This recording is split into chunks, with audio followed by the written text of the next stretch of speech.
Habari, karibu kwenye video hii ambapo tutakwenda kujifunza namna ya kuingia kwenye akaunti ya mtu binafsi. Najua huwa unajiuliza, ni jinsi gani unaweza kuingia kwenye akaunti yako ya kibinafsi kwenye mfumo huu wa DreamSave kwa usalama wakati wowote na popote ulipo. Na hata kama hauna simu ambayo huwa unatumia kuingia, bado unaweza kufungua akaunti yako ya DreamSave ukitumia simu yoyote ya Android. Kwa kuanza kwenye kutumia skrini hii, minya ingia mtu binafsi. Kwa kuwa tayari mimi nina akaunti ya huyo Libariki Shirima na kwenda kuingia kwenye akaunti ya mtu mwingine, na itasema ingia kwa mtu mwingine. Lengo ni kwenda kujifunza jinsi ya kuingia kwa mara ya kwanza kwenye simu ya Android. Kumbuka, hapa kuna machaguo mawili. Machaguo ya kwanza ni kutumia simu ya mkononi na chaguo la pili ni kitambulisho cha Dream. Tunapendekeza utumie kitambulisho cha Dream. Na ili kupata kitambulisho chako cha Dream ni baada ya kuingia kama kikundi chenu, nenda kwenye muundo, kisha taarifa za wanachama, gusa jina lako, utaona namba ya tarakimu 6 chini ya jina lako. Baada ya hapo, utatumia kuweka hapa. Utachagua kwamba ni kitambulisho cha Dream na utaweka zile tarakimu ambazo umeziona. Hatua itakayofuatia baada ya hapo ni kuweka namba yako ya siri. Kumbuka mambo muhimu hapa. Kwanza, unatakiwa wakati unaweka namba ya siri, uminye ficha namba yako ya siri, kwa ajili ya kuweka usalama na watu wengine na kuzuia watu wengine walio karibu na wewe wasiweze kuona. Baada ya kuweka namba yako ya siri, utaminya ingia.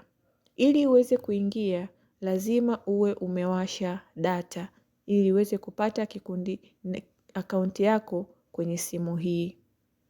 Kwa kuwa mimi tayari nimeshaingia na nina akaunti tayari kwa kutumia namba hii ambayo nimeiweka, tutakwenda kuangalia nini kitakachoonekana baada ya kuingia.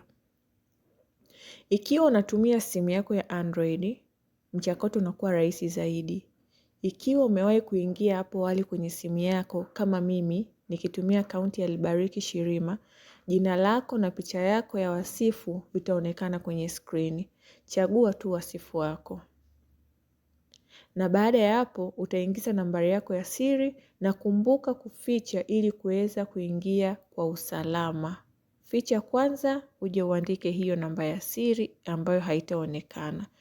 Na baada ya hapo utaminya ingia. Baada ya kuingia unaweza kuona akaunti yako ya kibinafsi. Utaweza kuona taarifa zako kwa usalama na kwa uzuri.